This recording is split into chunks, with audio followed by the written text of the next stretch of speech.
على سید الانبیاء والمرسلین نبینا محمد وعلى آلہ وصحبہ اجمعین ومن تبعهم بإحسان إلى يوم الدین اما بعد فاعوذ باللہ من الشیطان الرجیم بسم اللہ الرحمن الرحیم انما يعمر مساجد اللہ من آمن باللہ واليوم الآخر وأقام الصلاة وآتى الزكاة ولم يخش إلا الله فعسى أولئك أن يكونوا من المهتدين. وعن أبي هريرة رضي الله تعالى عنه قال قال رسول الله صلى الله عليه وسلم إن مما يلحقه به الإنسان من عمله وحسناته من بعد موته علما علمه ونشره او ولدا صالحا تركه او مسجدا بناه او مصحفا ورثه او بيتا لابن السبيل بناه او نهرا اجراه او صدقة جارية اخرجه من ماله في صحته وحياته يلحقه من بعد موته رواہ ابن ماجہ وقال الالبانی رحمہ اللہ حدیث صحیح. سب سے پہلے ہر قسم کی تعریف و توصیف، بڑائی، بزرگی، کبریائی، عظمت و جلال، حمد و ثنا، شکر و سپاس ہوں اللہ وحدہ لا شریک، خالق کائنات، مالک ارض و سماوات کے لیے. بعد ازاں انگنت درود و سلام ہوں تمام انبیاء کرام کے لیے، خصوصاً محمد عربی جناب محمد رسول اللہ صلی اللہ علیہ وسلم کے لیے لائق اور زیبا. تحمید و تسلیم اور حمد و صلات کے بعد، چونکہ آج کا یہ پروگرام اچانک رکھا گیا ہے، اس وجہ سے لوگوں کی قلت اور کمی ہے. لوگوں کی کمی کی وجہ سے درس اختصار کے ساتھ ہوگا اور موضوع سے متعلق جو باتیں باقی رہیں گی انشاءاللہ کسی موقع سے ہوں گی. سب سے پہلی بات یہ ہے کہ آج انسان کا مزاج یہ ہے، بلکہ یہ کہا جائے تو بیجا نہ ہوگا کہ انسان کی فطرت میں بڑھوتری اور لالچ کو ودیت کر دیا گیا ہے. اس کی خواہشات میں یہ ہے کہ اس کا مال، اس کا سرمایہ بڑھتا ہی رہے. یہی وجہ ہے کہ آج اکثر و بیشتر مسلمان سودی لین دین میں مبتلا ہیں. وہ چاہتے ہیں کہ کم وقت میں ان کا سرمایہ زیادہ بڑھے،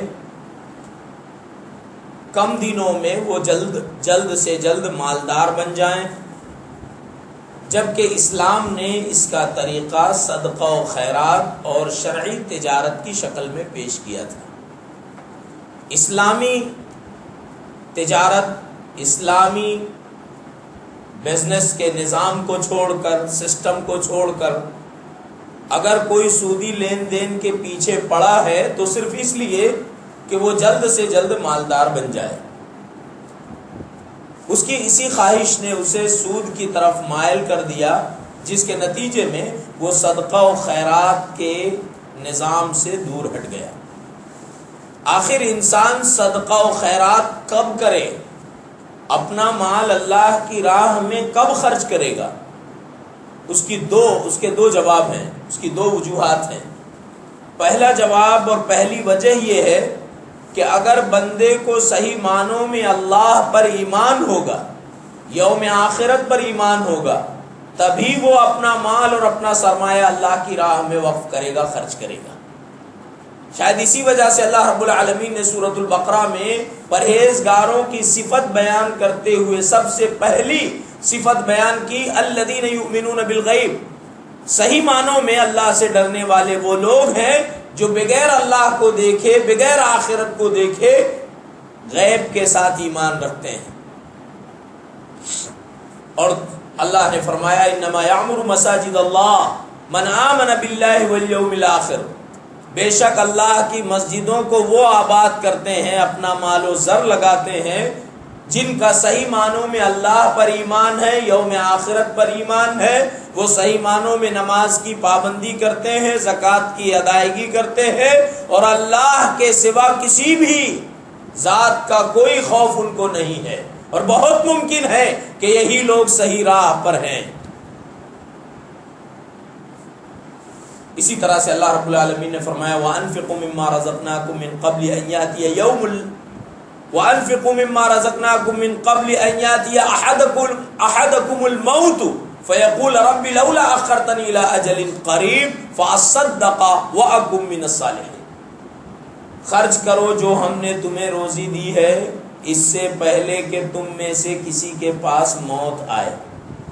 جب موت کا فرشتہ پروانہ موت لے کر آئے گا تو بندہ یہ کہے گا لولا اخرتنی الی اجل قریب، مجھے تھوڑی مدت، تھوڑا چانس اور مل جاتا تو میں خوب سے خوب صدقہ و خیرات کرتا اور میں اپنے آپ کو نیککار لوگوں میں شامل کر لیتا۔ ظاہر ہے مرنے پر ایمان ہوتا، مرنے کے بعد پر ایمان ہوتا تو وہ صدقہ و خیرات کو موت تک مؤخر نہیں کرتا، بلکہ مرنے سے پہلے صدقہ و خیرات کرنے کی کوشش کرتا، کیونکہ اللہ کا وعدہ ہے وَمَا تُقَدِّمُوا لِأَنفُسِكُم مِّن خَيْرٍ تَجِدُوهُ عِندَ اللَّهِ، تم اپنے نفس کی بھلائی کے لیے جو بھی خرچ کرو گے اللہ کے پاس اس کو پاؤ گے۔ ایک مومن اور یہودی میں، ایک مومن اور منافق میں یہی فرق ہے کہ مومن اللہ پر اور یوم آخرت پر ایمان رکھتا ہے، ورنہ یہودی کیا کہتے تھے؟ اللہ رب العالمین نے سورۃ المائدہ اور سورہ آل عمران میں اس کی وضاحت فرمائی اور فرمایا وقالت اليهود يد الله مغلولة غلت ايديهم ولعنوا بما قالوا بل يداه مبسوطتان ينفق كيف يشاء۔ جب اللہ نے فرمایا من يقرض الله من ذا الذي يقرض الله قرضا حسنا، کون ہے جو اللہ کو قرض حسنہ دے گا، تو یہودیوں نے طنز کیا اللہ کو قرض حسنہ، کیا اللہ کسی سے قرض لینے کا محتاج ہے؟ اگر مسلمانوں کا معبود بندوں سے قرض حسنہ مانگتا ہے تو اس کی محتاجگی کا عالم کیا ہوگا؟ اسی وجہ سے یہودیوں نے اور منافقین نے طنز کیا۔ اللہ نے فرمایا یہودی کہتے ہیں ید اللہ مغلولہ، کہ اللہ کے ہاتھ تو بندھے ہیں، وہ تو خود محتاج ہے۔ سورہ آل عمران میں اللہ نے فرمایا لقد سمع اللہ قول الذین قالوا ان اللہ فقیر ونحن اغنیاء، تحقیق کہ اللہ نے ان لوگوں کی بات سن لی ہے جنہوں نے یہ طعنہ دیا ہے اللہ کو کہ اللہ تو محتاج ہے، ہم غنی ہیں، اللہ سے زیادہ مالدار اور اصحاب سرمایہ تو ہم ہیں، ہم تو کسی سے قرضہ نہیں مانگ رہے اور اللہ بندوں سے قرض حسنہ مانگ رہا ہے۔ اللہ نے فرمایا ان لوگوں کی باتیں اللہ نے سن لی ہیں، اور سورہ مائدہ میں جواب دیا بل یداہ مبسوطتان، بلکہ اس کے دونوں ہاتھ کھلے ہیں، اللہ کے پاس اس کے خزانے میں کوئی کمی نہیں ہے۔ اللہ جو قرض حسنہ مانگتا ہے تمہاری بھلائی کے لیے تاکہ تمہیں یضاعفہ لمن یشاء، وہی کمی کرے گا، وہی تنگی کرے گا اور وہی بڑھا کر دے گا، تمہیں بدلے میں آخرت میں دے گا۔ دنیا میں تم سے مانگتا ہے دین کی بھلائی کے کاموں کے خاطر اور بدلے میں آخرت میں تمہیں دے گا، دنیا کے مقابلے میں آخرت میں دے گا، یہ بندوں کی بھلائی کے لیے۔ تو سب سے پہلی بات یہ ہے کہ بندہ اس وقت خرچ کرے گا جب اسے اللہ پر ایمان ہوگا اور یوم آخرت پر ایمان ہوگا۔ دوسری بات، جب وہ مال سے زیادہ اللہ اور اس کے رسول اور اس کی شریعت سے محبت کرے گا۔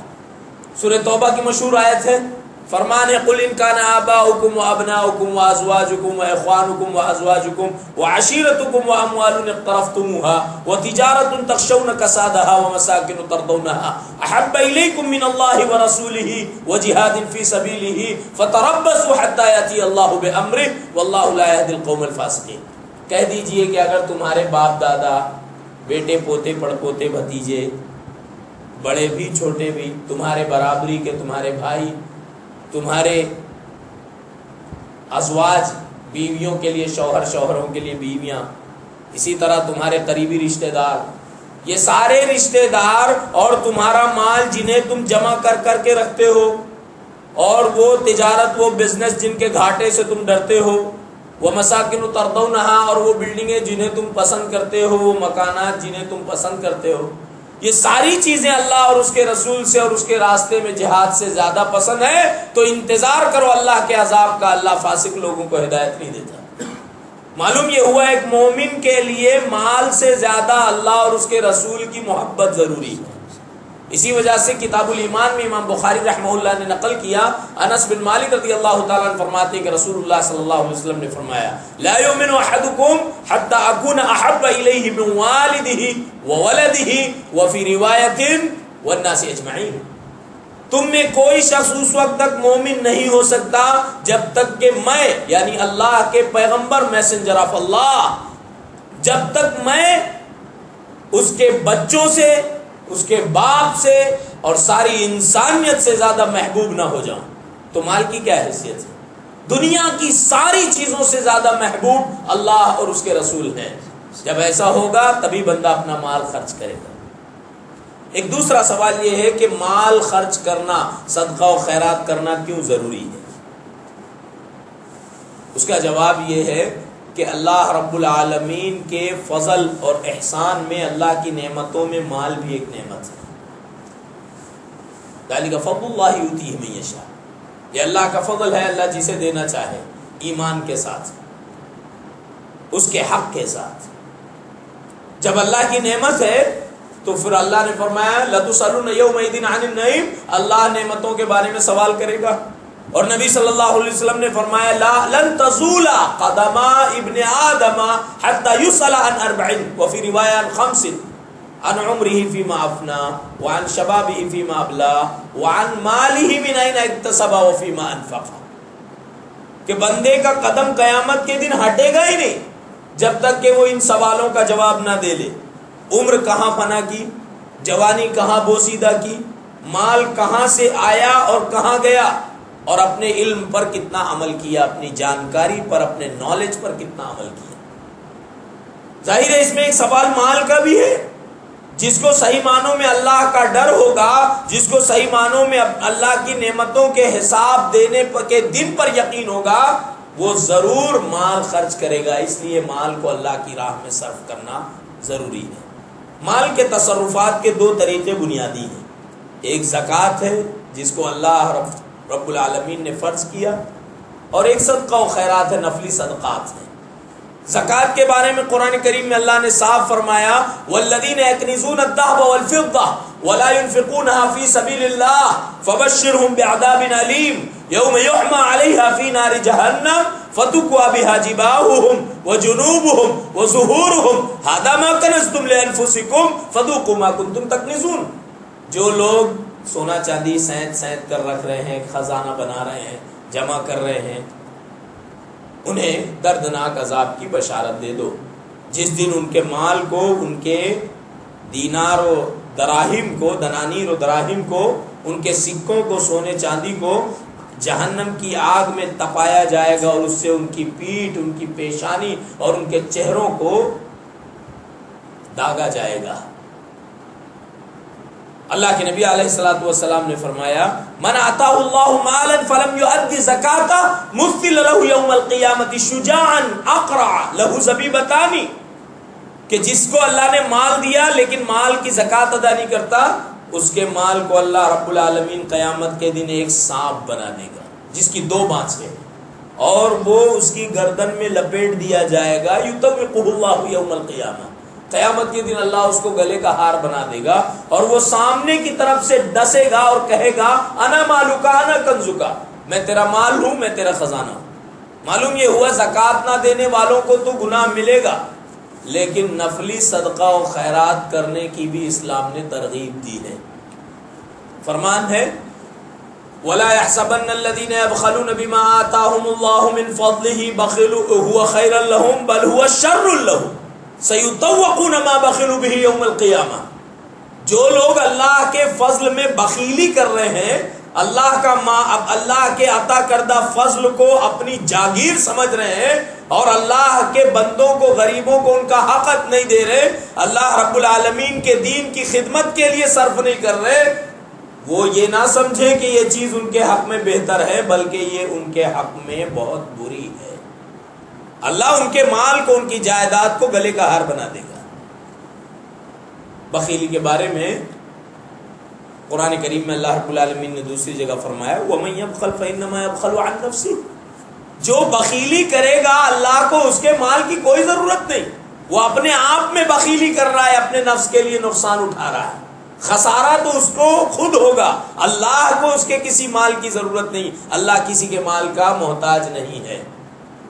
بخیلی سے سختی کے ساتھ منع کیا اور ترغیب دی۔ رسول اللہ صلی اللہ علیہ وسلم نے فرمایا لا حسد الا فی اثنتین، رجل آتاہ اللہ مالا فسلطہ علی ہلکۃ ورجل آتاہ اللہ الحکمہ یقضی بہا ویعلمہا، کہ حسد جائز نہیں ہے اسلام میں، لیکن دو چیزوں میں رشک جائز ہے، کسی کو دیکھ کر وہی کرنے کی چاہت اپنے دل میں پیدا کرنا۔ ایک تو وہ آدمی جس کو اللہ نے علم و حکمت عطا کیا اور وہ صرف کر رہا ہے، اپنے علم کا فائدہ اٹھا کر دوسروں کو فائدہ پہنچا رہا ہے، صحیح فیصلے کر رہا ہے، تو اس کو دیکھ کر اپنے دل میں یہ چاہت کرنا گناہ نہیں ہے کہ اگر میرے پاس بھی ہو تو میں بھی یہ کروں۔ ایک دوسرا آدمی جسے اللہ نے مال دیا ہے اور مال کو صحیح جگہ صرف کر رہا ہے، اللہ کے دین کی خدمت کے لیے صرف کر رہا ہے، تو ایسے آدمی کو دیکھ کر رشک کرنا، حسد کرنا ناجائز نہیں ہے۔ معلوم یہ ہوا اسلام نے، رسول اللہ صلی اللہ علیہ وسلم نے ترغیب دی، اور ترغیب کے لیے میں صدقہ جاریہ کی کچھ روایتیں آپ کے گوشے گزار کر دوں۔ سنن ابن ماجہ کے حوالے سے اور علامہ البانی رحمہ اللہ کی تصحیح کے ساتھ جو میں نے حدیث آپ کے گوشے گزار کی ہے، وہ حدیث کیا ہے؟ حضرت ابو ہریرہ رضی اللہ تعالیٰ عنہ فرماتے ہیں کہ رسول اللہ صلی اللہ علیہ وسلم نے فرمایا ان مما یلحقہ بہ الانسان من بعد موتہ من عملہ وحسناتہ، کہ انسان کو اس کے مرنے کے بعد اس کے اعمال اور اس کی اچھائیوں میں سے جو چیزیں ملیں گی، وہ کون سی چیزیں ہیں؟ علما علمہ ونشرہ، سب سے پہلی چیز علم ہے، صحیح معنوں میں اس علم کو پھیلایا اور اس کی نشر و اشاعت کی، تو مرنے کے بعد بھی اس کا اجر ملتا رہے گا۔ کتاب لکھ دی بشکل تحریر، علم کو اس نے پھیلایا، تو جب تک وہ کتاب دنیا میں رہے گی لوگ فائدہ اٹھائیں گے، اس کو اس کا اجر ملے گا۔ لائبریری قائم کر دی، لائبریری سے جب تک لوگ مستفید ہوں گے اس کو اس کا اجر ملے گا۔ امام بخاری رحمہ اللہ کو آج بھی اجر مل رہا ہے۔ علما علمہ ونشرہ، تحریر ہو یا تقریر، اگر اس کو صحیح معنوں میں ریکارڈنگ کر لیا گیا اور لوگ قیامت تک سنتے رہے تو پھر اس مبلغ کو، اس عالم کو اس کا اجر ملے گا۔ او ولدا صالحا ترکہ، یا نیک لڑکا اپنے بعد اپنے نیک بچے کو چھوڑا ہے تو وہ دعا کرے گا، نیکی کرے گا تو باپ کو بھی اس کا اجر ملے گا۔ او مصحفا ورثہ، یا اپنے بعد کسی کو قرآن کا وارث بنا دیا ہے تو یہ اس کے لیے بھی باعث اجر ہے۔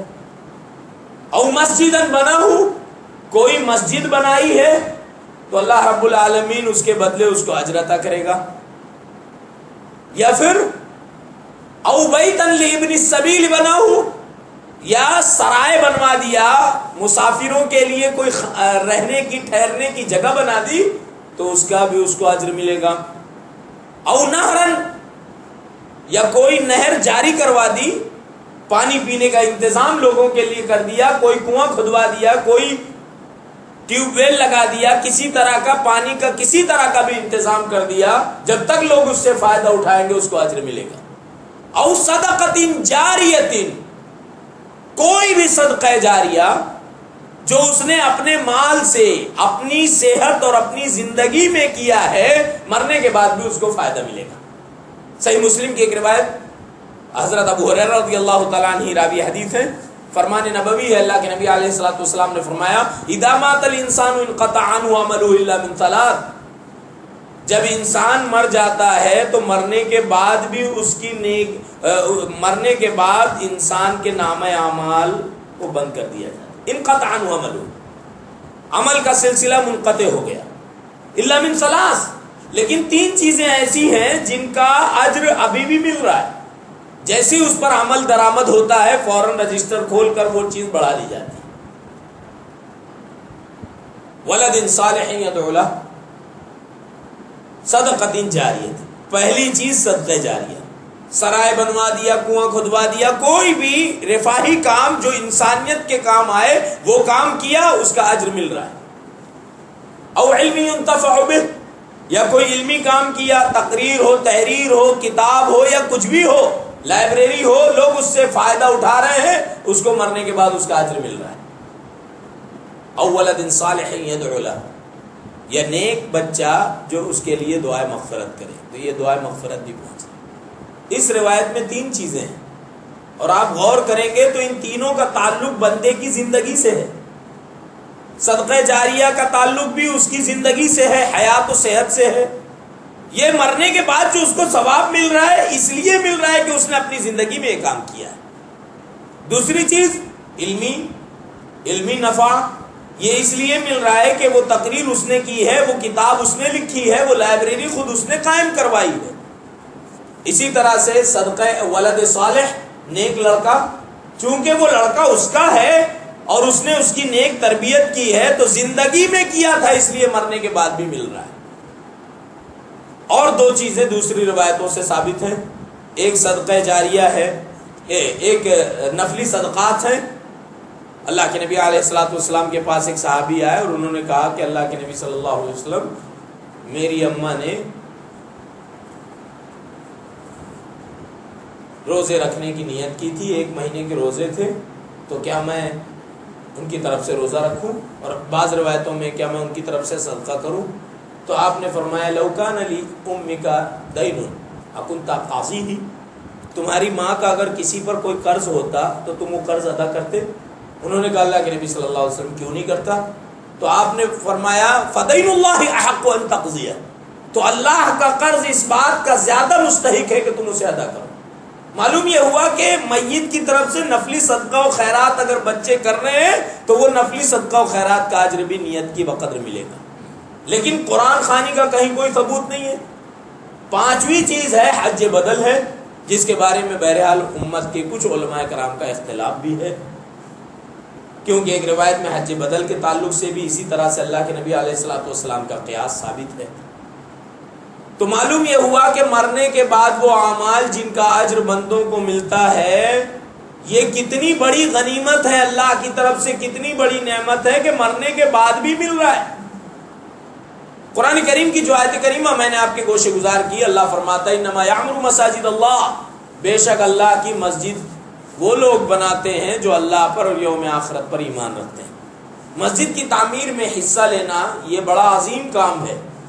رسول اللہ صلی اللہ علیہ وسلم نے فرمایا من بنا للہ مسجدا ابتغاء وجہ اللہ، اپنے مال کو صدقہ و خیرات کی شکل میں خرچ کرے تو کہاں کہاں کرے، شریعت نے اس کی بھی رہنمائی کی ہے، اللہ کے گھروں کو تعمیر کرنے میں۔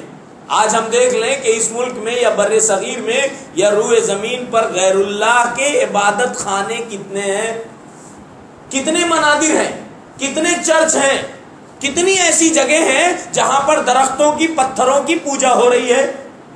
لیکن اگر کسی زمین کو کسی نے خاص کر دیا کہ یہاں صرف اللہ کی عبادت ہوگی تو اللہ کتنا خوش ہوگا کہ لوگ تو غیر اللہ کی عبادت کر رہے ہیں، بندے نے میری عبادت کا گھر بنایا ہے۔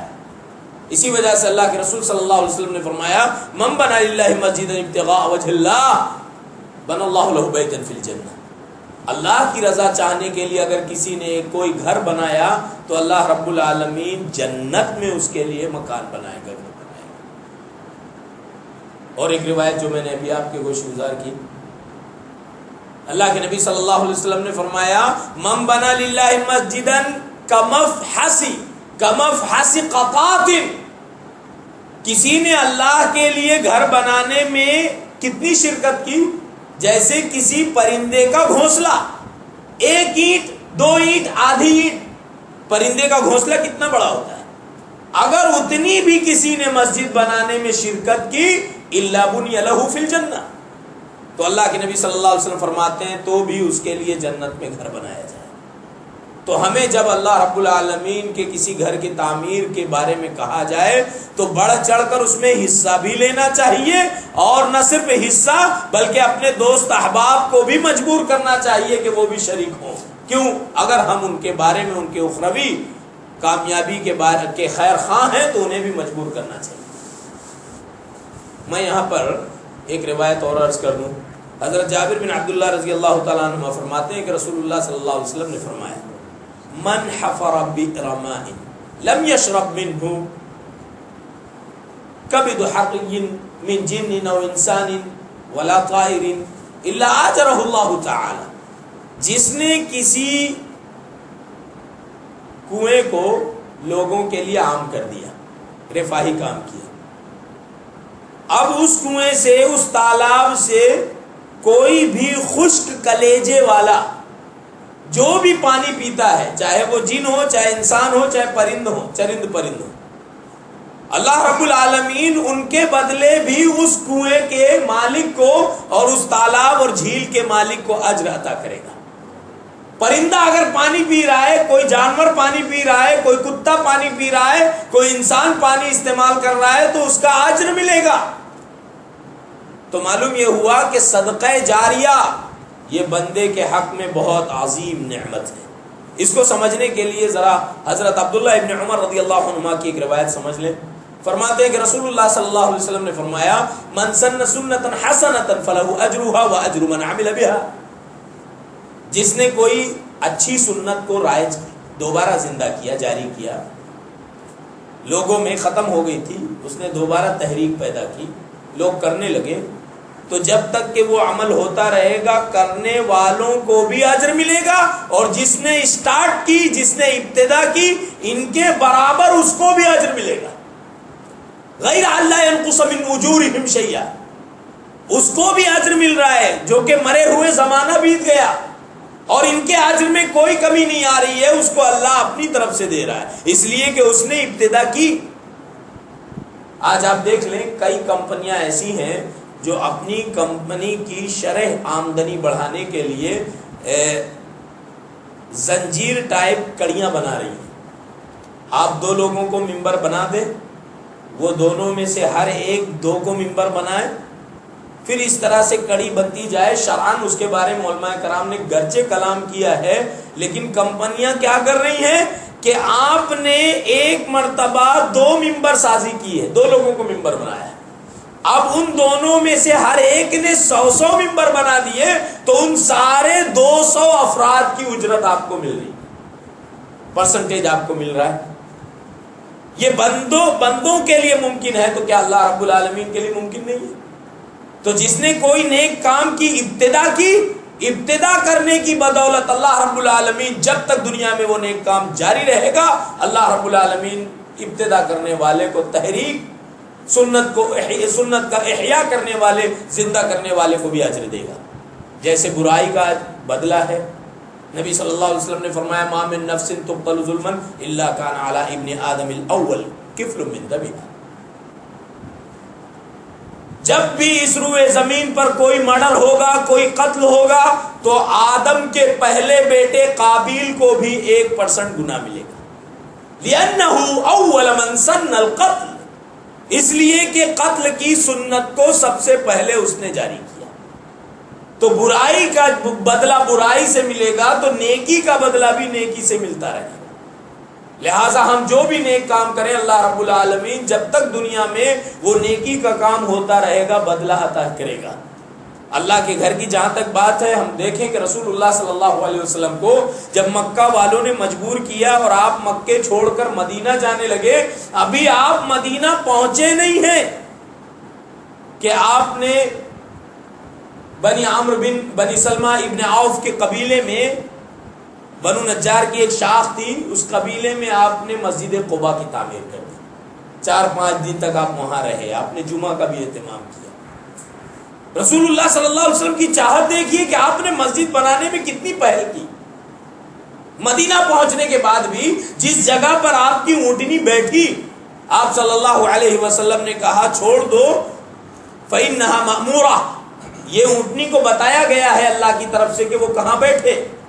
جہاں اونٹنی بیٹھی، رسول اللہ صلی اللہ علیہ وسلم نے وہاں کہا کہ اللہ کا گھر بنے گا، اور مسجد نبوی کی تعمیر میں نبی صلی اللہ علیہ وسلم نے خود اپنے آپ سے شرکت کی، بنفس نفیس مسجد کی تعمیر میں آپ شریک رہے۔ مکہ میں بھی جب آپ صلی اللہ علیہ وسلم نوجوان تھے اور قریش خانہ کعبہ کی تعمیر کر رہے تھے، اس وقت بھی رسول اللہ صلی اللہ علیہ وسلم بنفس نفیس شریک ہیں۔ مسجد میں جھاڑو لگانے والی ایک لونڈی کی وفات ہوتی ہے، صحابہ کرام راتوں رات اس کو دفنا دیتے ہیں، نبی صلی اللہ علیہ وسلم کو معلوم ہوتا ہے تو اس کی قبر پر جا کر دعائے مغفرت کرتے ہیں۔ تو گویا رسول اللہ صلی اللہ علیہ وسلم کو اللہ کے گھر سے بڑی انسیت تھی۔ ذرا ہم صحابہ کرام رضوان اللہ علیہ مجمعین کی ایک دو باتیں دیکھ لیں کہ کس طرح سے وہ اللہ کے دین کے لیے خرچ کرنے کا جذبہ رکھتے تھے۔ حضرت عقبہ بن حارث رضی اللہ تعالیٰ عنہ فرماتے ہیں کہ نبی علیہ الصلوۃ والسلام ایک دن نماز میں تھے اور آپ مسجد سے نکلے، اور مسجد سے نکلنے کے بعد لوگ صفوں میں بیٹھے ہیں اور آپ صلی اللہ علیہ وسلم سلام پھیرنے کے بعد لوگوں کا کاندھا فرلانگتے ہوئے آپ حجرے میں داخل ہوتے ہیں۔ یہ نبی علیہ الصلوۃ والسلام کی عادت کے خلاف تھا، کسی بیٹھے ہوئے کا کاندھا پلانگنا یہ نبی کی شان کے خلاف تھا، لیکن کاندھوں کے بیچ میں سے آپ تیزی سے حجرے میں داخل ہو رہے ہیں۔ حجرے میں داخل ہوئے، صحابہ کرام پریشان ہیں، حجرے سے باہر نکلے تو آپ صلی اللہ علیہ وسلم نے لوگوں کو حیران و پریشان دیکھا تو فرمایا گھر میں ایک سونے کی ڈلی تھی، مجھے ڈر اس بات کا تھا کہ کہیں شام ہونے تک کہ وہ گھر میں نہ رکھی رہ جائے۔ میں اندر جلدی داخل ہوا اور میں نے حکم دیا کہ کن کن لوگوں کو پہنچانا ہے۔ نبی صلی اللہ علیہ وسلم کا عالم یہ ہے کہ وہ اپنے گھر میں ایک سونے کی ڈلی رکھنے کو برداشت نہیں کر رہے ہیں۔ نبی صلی اللہ علیہ وسلم کے صحابہ کرام کا کیا عالم ہے؟ وہ ابو بکر صدیق رضی اللہ تعالیٰ عنہ فرماتے ہیں لو منعونی عقالا كانوا يؤدونه في عهد رسول الله صلی اللہ علیہ وسلم لقاتلتهم على منعه۔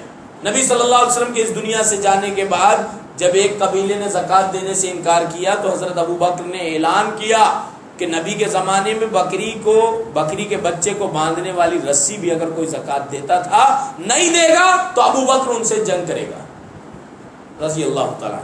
یہی ابو بکر ہیں۔ عمر بن خطاب رضی اللہ تعالیٰ عنہ فرماتے ہیں کہ رسول اللہ صلی اللہ علیہ وسلم نے ایک دن کہا کون ہے جو اللہ رب العالمین کے دین کے لیے خرچ کرے گا؟ تو حضرت عمر نے فرمایا میرے پاس مال تھا، میں نے دل میں سوچا کہ آج میں ابو بکر سے نیکی میں آگے بڑھ جاؤں گا۔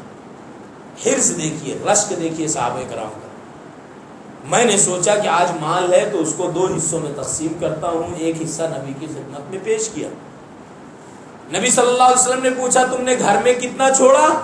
میں نے کہا اللہ کے رسول صلی اللہ علیہ وسلم جتنا آپ کے سامنے ہے اتنا ہی میں نے گھر میں چھوڑا ہے۔ اللہ کے رسول صلی اللہ علیہ وسلم نے پھر حضرت ابو بکر سے پوچھا اے ابو بکر تم نے کیا پیش کیا؟ حضرت ابو بکر صدیق رضی اللہ تعالیٰ عنہ فرماتے ہیں کہ اللہ کے رسول صلی اللہ علیہ وسلم نے جو بھی سرمایہ میرے گھر میں تھا میں نے اللہ اور اس کے رسول کا نام چھوڑا ہے گھر میں، اور پورا سرمایہ اللہ کے دین کی خاطر میں نے پیش کر دیا۔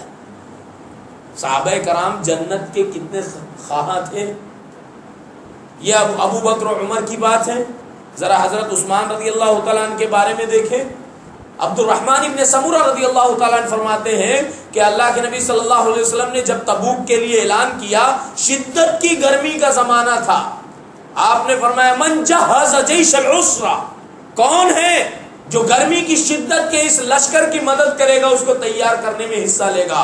عبد الرحمن بن سمورہ فرماتے ہیں میں نے دیکھا کہ عثمان بن عفان رضی اللہ تعالیٰ عنہ 1000 دینار کی تھیلی لے کر آئے اور رسول اللہ صلی اللہ علیہ وسلم کی تھیلی میں ڈال دیا، آپ کے کپڑے میں چادر میں ڈال دیا۔ 1000 دینار۔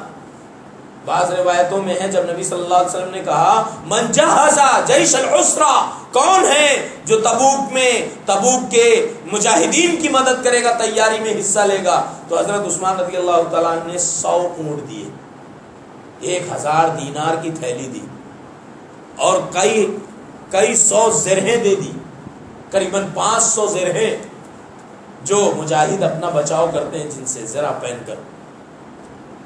اس وقت حضرت عبد الرحمن بن سمورہ رضی اللہ عنہ فرماتے ہیں کہ رسول اللہ صلی اللہ علیہ وسلم نے فرمایا، نبی صلی اللہ علیہ وسلم نے فرمایا کہ عثمان بن عفان کو آج کے بعد اگر ایک عمل بھی اس نے نہیں کیا، ابن عفان اگر آج کے بعد ایک عمل بھی نہ کرے تو اللہ رب العالمین ان کی کوئی گرفت نہیں کرے گا۔ انہوں نے اتنی مدد کی ہے دین کی۔ من حفر بئر روما فحفرہ عثمان بن عفان۔ وہ زمانے میں جب مسلمانوں کو میٹھے پانی کا کنواں نہیں تھا، میٹھا پانی میسر نہیں تھا مدینہ میں، یہودی طنز کرتے تھے، منافقین ٹھٹا اڑاتے تھے۔ نبی صلی اللہ علیہ وسلم نے کہا کوئی یہودی سے میٹھے پانی کا کنواں خرید دے۔ حضرت عثمان نے اپنی جیب خاص سے آدھا کنواں خرید لیا۔ پہلے آدھا کنواں خریدا۔ آدھا کنواں خریدنے کا مطلب یہ تھا کہ اب یہودی کو اس کنویں کی آدھی رقم دے دی اور کہا کہ ایک دن اس کنویں کا پانی تم استعمال کرو گے اور ایک دن مسلمان استعمال کرو۔ کچھ عرصے کے بعد آدھی اور رقم دے دی اور کہا کہ اب یہ پورا کنواں مسلمانوں کا خاص ہو گیا۔ جس زمانے میں مسلمانوں کو میٹھا پانی نہیں تھا، حضرت عثمان نے اپنے جیب خاص سے خرید کر وقف کیا۔ آج ہم شرط لگا سکتے ہیں، شرط لگاتے ہیں کہ اگر ٹرسٹیان میں میرا نام سب سے اوپر آتا ہے تو میں یہ فلاں دینے کو تیار ہوں، لائٹ بل بھرنے کو تیار ہوں۔ نام اگر رجسٹر میں میرا نہیں ہے، متولیان میں میرا شمار نہیں ہے تو مجھ سے کوئی بھی امید مت رکھیے۔ شرطیہ لوگ مدد کر رہے ہیں۔ میں عرض کر دوں کہ اللہ کی راہ میں خرچ کرنے کے بھی آداب ہیں۔ سب سے پہلا ادب ہے اخلاص۔ اخلاص نہیں ہے تو کچھ بھی نہیں۔ ایک دو چار واقعات میں آپ کے گوشے گزار کروں گا۔ اللہ رب العالمین فرماتا ہے صحابہ کرام کا جملہ، انما نطعمکم لوجہ اللہ لا نرید منکم جزاء ولا شکورا۔ اے غریبو، ہم تمہیں جو کھلاتے ہیں صرف اس لیے نہیں کہ ہمیں دیکھ کر تم سلام کرو شکرانے کا، اس لیے نہیں کہ ہماری غلط باتوں میں تم ہماری حمایت کرو، ہمیں کسی طرح کی رشوت دو، ہمیں کسی طرح کا بدلہ دو، نہیں، انما نطعمکم لوجہ اللہ، ہم صرف اللہ کی رضا کے لیے اپنا مال صرف کرتے ہیں۔ اخلاص سب سے بنیادی شرط، اور اخلاص ہوگا تو ریا کا کوئی سوال ہی پیدا نہیں ہوتا۔ اللہ رب العالمین نے اخلاص کی بھی تعریف کی ہے قرآن میں، اور ریا کے ساتھ خرچ کرنے کا نقصان بھی بیان کیا۔ اخلاص کی تعریف کیسے کی؟ فرمایا والذین ينفقون اموالهم ابتغاء مرضات الله وتثبيتا من انفسهم كمثل جنة بربوة اصابها وابل فآتت أكلها ضعفين فإن لم يصبها وابل فطل۔ جو لوگ سچے دل سے، اطمینان قلب سے، اطمینان نفس کے ساتھ اللہ کی راہ میں خرچ کرتے ہیں، مقصد صرف یہ ہے کہ اللہ ہم سے خوش ہو جائے، تو پھر کیا ہوتا ہے؟ ان کے مال کی مثال اللہ نے دی کہ جیسے وہ باغ ہے جو اونچی زمین پر ہے، اونچی زمین پر باغ ہے، اگر وہاں پر صحیح معنوں میں اس باغ کو پانی پہنچایا جائے، سیراب کیا جائے تو سال میں 2 مرتبہ پھل دے گا، اور اگر بارش نہ بھی ہو، ہلکی فوار اس پر کر دی جائے تو بھی ایک بار پھل ضرور دے گا۔ ایسے ہی سچے دل سے اللہ کی راہ میں خرچ کرنے والوں کے مال ہیں 700 اللہ رب العالمین بڑھا کر دے گا، اور اس سے بھی زیادہ۔ فرمان ہے مثل الذین ينفقون اموالهم فی سبیل اللہ کمثل حبۃ انبتت 7 سنابل فی کل سنبلۃ 100 حبۃ واللہ یضاعف لمن یشاء واللہ واسع علیم۔ کتنی بڑی بات ہے۔ جو لوگ اللہ کی راہ میں خرچ کرتے ہیں، 8 آنا 1 روپیہ، روپیہ 2 روپیہ، 1000 2000، اللہ فرماتا ہے ان کی مثال ایسی ہے جیسے ایک بیج، ایک دانہ گیہوں کا، چاول کا، ایک دانہ زمین میں بویا گیا، ایک دانے سے 7 بالیاں نکلی، 7 بالیاں نکلی، اور ہر بالی میں 100 دانے، تو ایک دانے کے 700 دانے ہو گئے۔ کل عمل ابن آدم یضاعف الحسنۃ بعشر امثالها الى 700 ضعف۔ ایک کا بدلہ 10 ہی نہیں، 700 اللہ رب العالمین دیتا ہے، اور اس کے آگے اللہ فرماتے ہیں واللہ یضاعف لمن یشاء، اللہ اس سے بھی زیادہ اگر چاہے تو بڑھا کر دے گا، کیونکہ اللہ کے پاس اتھارٹیز ہیں، اس کے پاس خزانے ہیں، وہ وسعت والا ہے اور جانتا ہے کہ بندے کے دل میں اخلاص کتنا تھا۔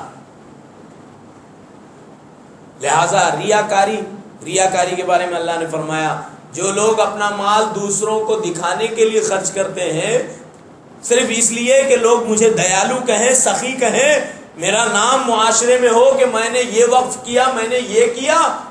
جو اس مقصد سے اللہ کی راہ میں خرچ کرتے ہیں ان کی مثال اللہ نے دی کمثل صفوان علیہ تراب فاصابہ وابل فترکہ صلدا. ایک سفید پتھر ہے، اس پر دھول ہے، مٹی ہے، اچانک بارش ہوئی اور وہ ساری مٹی ختم ہو گئی. کہاں گئی کسی کو نہیں معلوم. پتھر چمکنے لگا. صفوان چمکدار سفید پتھر کو کہتے ہیں. یہ تو سمجھ رہا تھا میری جان نکلے گی اور اللہ مجھے باغات دے دے گا، لیکن اس کو کیا معلوم تھا کہ اس کے صدقہ و خیرات کو اللہ نے اس کے منہ پر مار دیا. ریاکاری دکھانے کے لیے تو نے کیا تھا، دنیا والوں نے تجھے سخی کا نام دے دیا.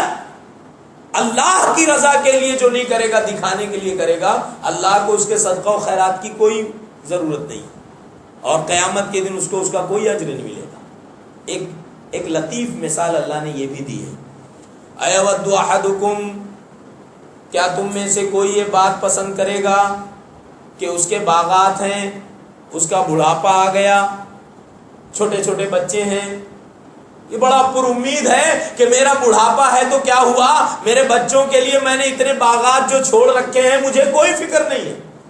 اچانک بگولا لگ گیا اور پورا باغ، پوری کھیتی خراب ہو گئی.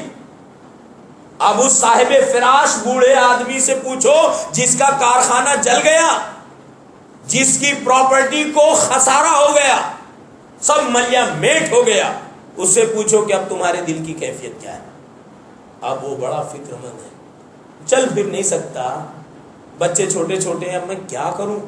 اللہ نے مثال دی ہے ان لوگوں کی جو دوسروں کو دکھانے کے لیے خرچ کرتے ہیں، امیدیں لے کر اللہ کے دربار میں جائیں گے لیکن ہاتھ کچھ نہیں لگے گا، نا امید ہو جائیں گے. تو اخلاص پہلی شرط ہے. دوسری شرط ہے کہ ہم جو اللہ کی راہ میں دیں وہ پاک ہو، طیبات میں سے ہو. اللہ فرماتا ہے وَلَا تَتَيَمَّمُوا الْخَبِيثَ مِنْهُ تُنْفِقُونَ وَلَسْتُمْ بِآخِذِهِ إِلَّا أَن تُغْمِضُوا فِيهِ.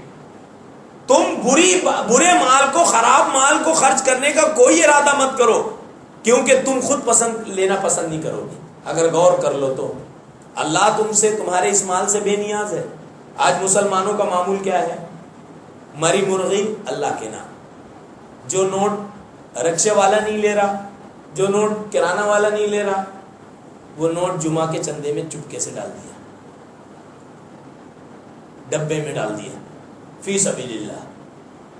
جو کپڑے ہم اپنے بچوں کو پہنانا گوارا نہیں کر رہے، وہ دنیا کے مختلف خطوں سے آنے والے غریب اور محتاجوں میں تقسیم کر دی. کتاب الایمان میں اللہ کے نبی علیہ الصلوۃ والسلام سے امام بخاری نے نقل کیا اور قسم کھا کر اللہ کے نبی کا یہ قول نقل کیا، والذی نفس محمد بیدی، قسم اس ذات کی جس کے ہاتھ میں محمد کی جان ہے صلی اللہ علیہ وسلم. اللہ کے نبی نے اپنی جان کی قسم کھائی کہ جس کے ہاتھ میں میری جان ہے اس ذات کی قسم. کیا قسم، اتنی بڑی قسم کھائی کیوں؟ لا یؤمن احدکم حتی یحب لاخیہ ما یحب لنفسہ. تم میں کا کوئی مومن نہیں ہو سکتا جب تک کہ اپنے مومن بھائی کے لیے وہ پسند نہ کرے جو اپنے لیے پسند کرتا ہے. ہمارے لیے تو اچھے اچھے لباس ہیں، ہمارے لیے تو اچھے اچھے جوتے چپل ہیں، ہمارے لیے ایک پیوا سرمایہ ہے، پراپرٹی ہے، لیکن غریبوں کے لیے پھٹے پرانے کپڑے ہیں. لن تنالوا البر حتى تنفقوا مما تحبون. تم نیکی کو پا نہیں سکتے جب تک کہ تم اللہ کی راہ میں وہ خرچ نہ کرو جنہیں تم خود پسند کرتے ہو. کبھی ایسا ہوا ہے کہ ہم کپڑا خریدنے اپنے بچوں کو لے گئے اور یتیم کا کپڑا بھی اسی تھان میں سے کٹوایا؟ کبھی ایسا ہوا ہے کہ جو جوتے چپل ہم نے اپنے بچوں کو دلائے ہیں وہی جوتے چپل ہم نے پڑوس کے یتیم کے لیے خریدا ہے؟ تم نیکی پا نہیں سکتے جب تک کہ تم وہ خرچ نہ کرو جو تم خود پسند کرتے ہو. حضرت ابو طلحہ انصاری رضی اللہ تعالیٰ عنہ کا ایک باغ تھا، مسجد نبوی سے لگا ہوا تھا. وہ کہتے ہیں مجھے سب سے زیادہ یہ پراپرٹی پسند تھی. جب یہ آیت کریمہ نازل ہوئی میں نے اللہ کے نبی صلی اللہ علیہ وسلم سے کہا میرا یہ جو نخلستان ہے، کھجوروں کا باغ ہے، میں نے اللہ کے لیے وقف کیا. اللہ کے نبی صلی اللہ علیہ وسلم نے کہا تمہارے چچا زاد ذرا غریب ہیں، ان میں تقسیم کر دو. ابو طلحہ انصاری رضی اللہ عنہ فرماتے ہیں مجھے یہ باغ اس لیے پسند تھا کہ اس میں گاہے بگاہے اللہ کے پیغمبر آتے تھے اور میٹھے پانی کا کنواں تھا اور وہ پانی پیتے تھے. میرے سرمائے میں، میری پراپرٹی میں اس باغ سے زیادہ قیمتی کوئی باغ نہیں تھا. اور دوسرا ادب یہ تھا کہ اپنے رشتہ داروں میں دے دو. الصدقۃ علی المسکین صدقہ والصدقہ علی ذی الرحم اثنتان صدقہ و صلہ. صدقہ اگر ایک عام مسکین پر ہے تو وہ ایک اجر ہے، صدقہ ہے. لیکن اگر وہی صدقہ رشتہ داروں پر ہے تو اس میں دو ثواب ہے، ایک تو صدقے کا ثواب ہے اور ایک تو رشتہ داری جوڑنے کا ثواب، صلہ رحمی کا ثواب.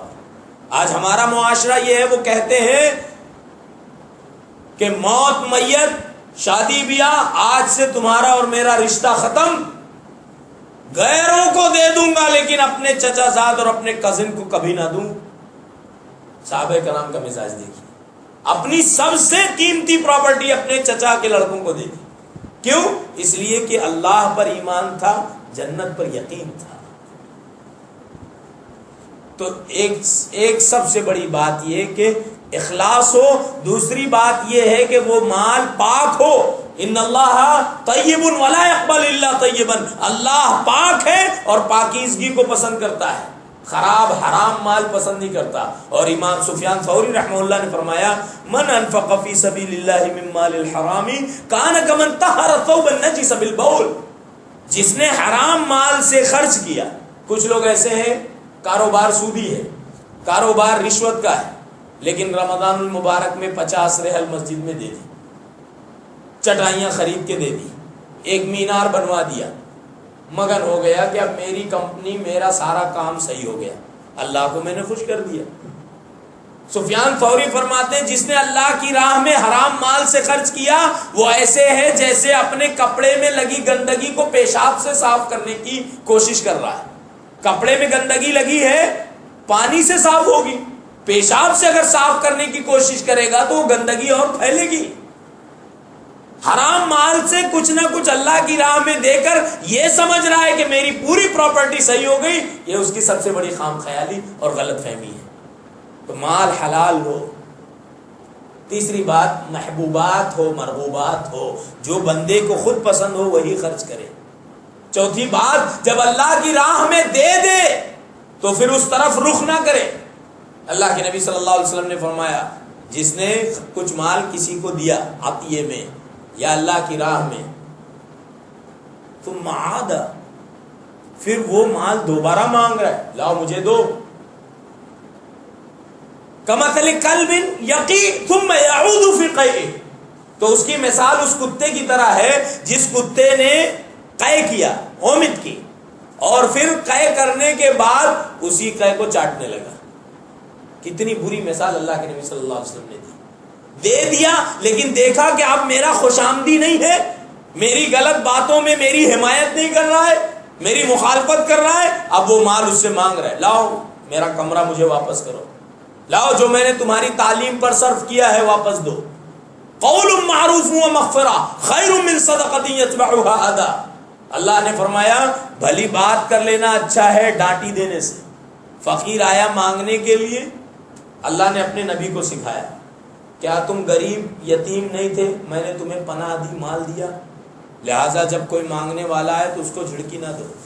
اللہ اپنے پیغمبر کو کہہ رہا ہے، مطلب اپنی امت کو، اپنے نبی کی امت کو یہ تعلیم دینے کی کوشش کر رہا ہے کہ اگر تمہارے پاس کوئی فقیر ہاتھ پھیلائے، کوئی سائل ہاتھ پھیلائے تو تم اپنے غریبی کے دور کو یاد کرو، جب تم ننگ بدن تھے، ننگ پیر تھے، تمہیں رہنے کے لیے مکان، پہننے کے لیے کپڑے اور چپل نہیں تھے، میں نے تمہیں دیا. آج تم فقیر کو، سائل کو جھڑکی نہ دو، نہیں دے سکتے تو بھلی بات کر. قول معروف و مغفرۃ خیر من صدقۃ. تو اپنے مال کو ضائع نہ کرو، اپنے صدقات کو باطل نہ کرو، بالمن والاذی. اللہ نے فرمایا احسان جتا کر اور تکلیف دے کر.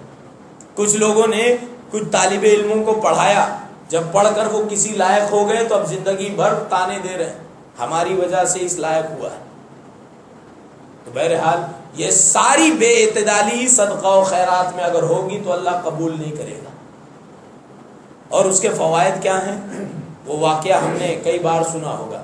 رسول اللہ صلی اللہ علیہ وسلم نے فرمایا، حضرت ابو ہریرہ راوی حدیث ہے کہ ایک بندہ گزر رہا تھا پچھلی قوم میں سے، اس نے دیکھا کہ ایک بدلی کا ٹکڑا ہے، اس میں سے آواز آئی اسق حدیقۃ فلاں، جاؤ فلاں کے باغ کو سیراب کرو. نام سنا، نام اللہ کے نبی صلی اللہ علیہ وسلم نے بیان نہیں کیا. اس آدمی نے نام سنا، ارے بادل میں سے آواز آ رہی ہے، کوئی کہہ رہا ہے کہ فلاں کے باغ کو سیراب کرو. آواز سننے کے بعد وہ بدلی دیکھ رہا ہے تو وہ اس بدلی کے پیچھے پیچھے چلا جا رہا ہے. دیکھا کہ بدلی ایک کالے پتھر پر پانی برساتی ہے. کالے پتھر پر پانی برسا اور ایک نالی نے سارا پانی جمع کر لیا. یہ شخص اس نالی کے پیچھے جا رہا ہے. کچھ دور آگے بڑھا تو دیکھا کہ نالی کا پانی ایک باغ میں جا رہا ہے اور وہ باغ میں ایک شخص کھڑا ہے جو پورے باغ میں لکڑی سے پانی اس طرف سے اس طرف پہنچانے کی کوشش کر رہا ہے. اس شخص نے پوچھا کہ تمہارا نام کیا ہے؟ انہوں نے بتایا کہ میرا نام فلاں ہے. کہا واللہ یہ نام تو میں نے بدلیوں سے سنا ہے، بدلیوں میں سے آواز آ رہی تھی کہ فلاں کے باغ کو سیراب کرو.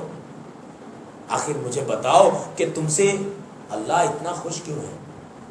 تو انہوں نے کہا اما قلتا، جب تم نے مجھ سے پوچھ ہی لیا ہے، یہ باتیں تم نے مجھے بتائی ہے، تو سنو میں تمہیں یہ بتا دیتا ہوں کہ میں اپنے باغ میں جو پیداوار ہوتی ہے، جو بھی منافع مجھے ملتا ہے، اس کے 3 حصے کرتا ہوں.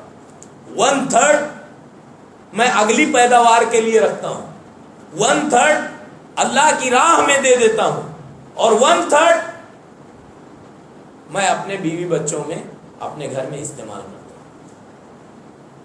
1/3 1/3 اپنے لیے، 1/3 غریبوں کے لیے اللہ کی راہ کے لیے، اور 1/3 دوبارہ پیداوار کے لیے. اللہ اتنا خوش ہوا ایسے شخص سے کہ اس نے بدلیوں کو حکم دیا کہ جا کر سیراب کرو. فَأَمَّا مَنْ أَعْطَى وَاتَّقَى وَصَدَّقَ بِالْحُسْنَى فَسَنُيَسِّرُهُ لِلْيُسْرَى وَأَمَّا مَنْ بَخِلَ وَاسْتَغْنَى وَكَذَّبَ بِالْحُسْنَى فَسَنُيَسِّرُهُ لِلْعُسْرَى.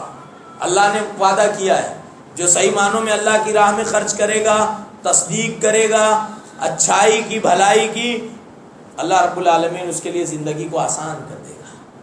اور جو بخیلی کرے گا، کنجوسی کرے گا اور اچھائی کی تکذیب کرے گا، خیر خواہی کے کاموں میں حصہ نہیں لے گا، مال و دولت اور مال و زر ہونے کے باوجود بخیلی کرے گا، اللہ نے فرمایا تو پھر اس کے لیے زندگی اچیرن ہو جائے گی. ایک حدیث ہے، عقبہ بن عامر رضی اللہ تعالیٰ عنہ فرماتے ہیں، مسند احمد اور ابن حبان اور حاکم کی صحیح روایت ہے، فرمان نبوی ہے، کل امرئ فی ظل صدقتہ یوم حتی یفصل یوم القیامہ بین الناس، کہ قیامت کے دن ہر شخص اپنے صدقہ و خیرات کے سائے میں ہوگا. کب تک؟ جب تک کہ سارے انسانوں کے درمیان فیصلہ نہیں ہو جاتا. یوم لا ظل الا ظلہ، جس دن عرش کے سائے کے علاوہ کوئی سایہ نہیں ہوگا. اس دن اللہ رب العالمین ایسے شخص کو جس نے دائیں سے خرچ کیا بائیں کو پتہ نہیں چلا، اتنا لوگوں سے چھپایا، وہ عرش کے سائے میں ہوگا. اور اس روایت کے مطابق اس کا صدقہ و خیرات اس پر سائبان کیے ہیں، کیونکہ وہ اللہ کی راہ میں خرچ کرتا تھا. ہم اگر قیامت کے دن سائبان چاہتے ہیں تو ہمیں دنیا میں اللہ کی راہ میں خرچ کرنے کی ضرورت ہے. دنیا والوں کو، غریبوں کو سائبان جو عطا کرے گا، آخرت میں اللہ اس کو سایہ عطا کرے گا. اور ایک روایت سن لیں تو بڑی اچھی بات رسول اللہ صلی اللہ علیہ وسلم نے کہی ہے. فرمان ہے، ان الصدقۃ، بے شک چپکے سے صدقہ کرنا، لتطفئ غضب الرب، قیامت کے دن پروردگار کے غصے کو بجھائے گا. وَيَدْفَعُ مِيتَةَ السُّوءِ، قیامت کے دن تو اللہ کا غصہ کم ہوگا اور دنیا میں بھی وہ بری موت سے بچے گا. میں ایک واقعہ عرض کر دوں. امام حازمی رحمہ اللہ الفرج بعد الشدۃ والضیق اس کتاب میں لکھتے ہیں کہ شہر موصل میں عبود نام کا ایک بڑا ڈاکو تھا، اور بھی کئی اس کے ہم نوا تھے، پارٹنر تھے. جس گھر میں وہ چوری اور ڈکیتی کا حملہ کر دے کوئی اس پر روک ٹوک نہیں لگا سکتا تھا. اس نے ایک دن پلان کیا کہ اپنے بھائی اپنے پڑوسی کے گھر پر اچانک حملہ کرے گا. اس کی چھت پر چڑھ گیا، سارے اقربا کو ڈیوٹی بتا دی کہ کس طرح رات میں اچانک حملہ کرنا ہے. اب چھت کے اوپر سے دیکھتا رہا کہ ایک مجلس تدریس کی قائم ہے، لوگ پڑھ رہے ہیں، پڑھا رہے ہیں، انتظار کرتا رہا تاریکی میں چھت پر بیٹھ کر کے، یہ جب پڑھنا ختم کریں گے تو اچانک چوری کے لیے سب گھر میں کود جائیں گے۔ فجر ہو گئی لیکن پڑھنا ختم نہیں ہوا، 1 رات 2 رات 3 رات 7 راتیں، اب تھک گیا۔ اس نے ایک دن پڑوسی سے پوچھا کیا تم ہر رات گھر میں تدریس کی مجلس لگاتے ہو؟ پڑوسی نے کہا نہیں، میں نے تو ایسی کوئی مجلس نہیں لگائی ہے گھر میں۔ کہا صحیح کہتے ہو؟ کہاں، میں ایک لمبا عرصہ ہو گیا، کئی سال ہو گئے میرے گھر میں کوئی مجلس نہیں لگتی۔ اس نے کہا میں نے دیکھی ہے، پچھلے 7 دنوں سے تمہارے گھر میں مجلس تھی، لوگ پڑھ رہے تھے، سکھا رہے تھے۔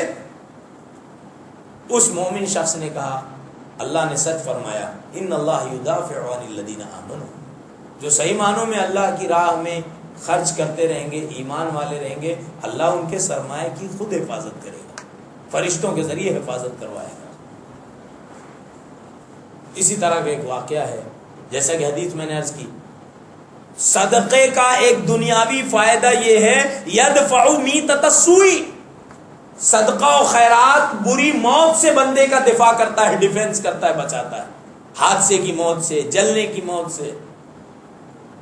حوادث سے کون بچنا نہیں چاہتا؟ سانحات سے کون نہیں بچنا چاہتا؟ ایکسیڈنٹ سے کون نہیں بچنا چاہتا؟ نبی صلی اللہ علیہ وسلم فرماتے ہیں، مسند احمد ابن حبان اور حاکم کی صحیح روایت، وہ واقعہ شیخ اعظمی کی ہی کتاب سے میں عرض کروں، فرماتے ہیں کہ مصر کا ایک وزیر تھا، اس نے مصر کے اس وزیر نے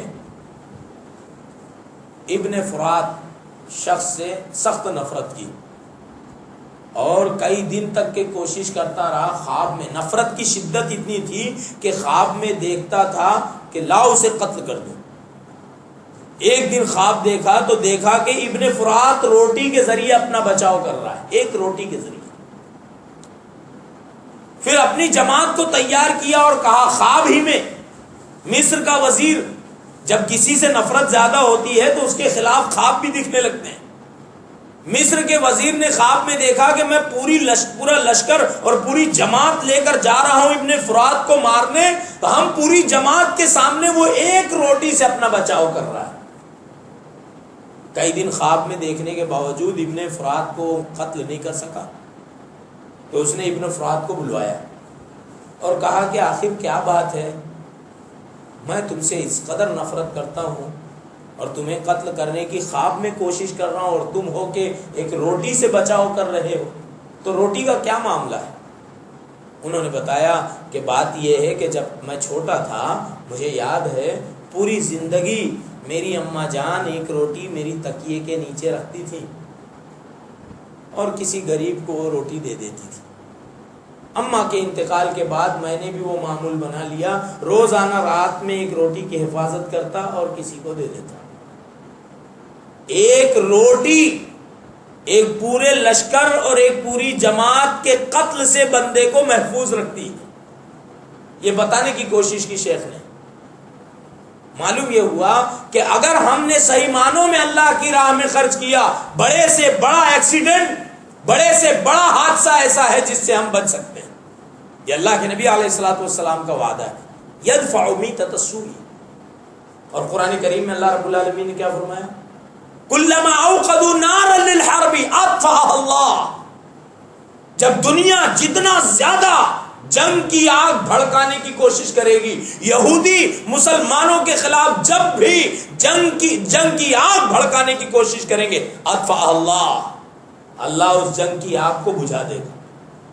کب؟ اس وقت جب صحیح معنوں میں مومن نماز کے پابند اور زکوٰۃ کی ادائیگی کریں گے، اللہ کی راہ میں خرچ کرنے کا مزاج ہوگا تب۔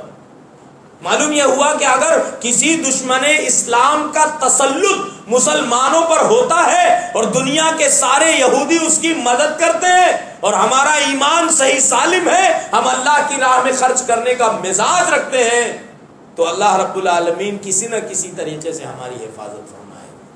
جنگ